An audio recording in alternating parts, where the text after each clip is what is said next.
mga magtutudlo sa Mandawi City Central Integrated SPED School. Siya mooy magtutudlo sa mga hearing impaired na mga tinunan si Jojo Reynes. Jo, unsaon pagtudlo ang atong mga hearing impaired na mga bata o mga estudyante? Ang atong mga hearing impaired, sir, way kalahian sa mga normal.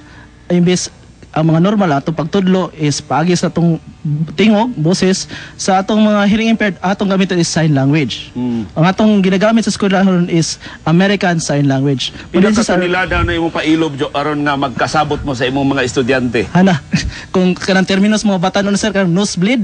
So magamit gina dito, sir, kay ang mga estudyante ko nimo nasa sila yung mga sinyas na nakatunan na sa silang lugar.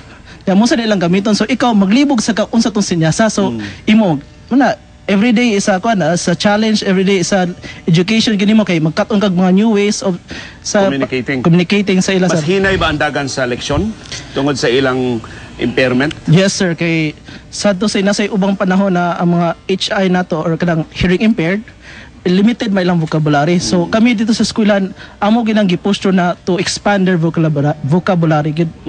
Daghang salamat sa mga magtutudlo sama ni Jojo nga nakaangkon og pailob og katakos sa pag-communicate o pagtudlo sa atong mga persons with disabilities. Nga kaniadto atong giisip nga imposible na nga ma-integrate sa mainstream sa atong society.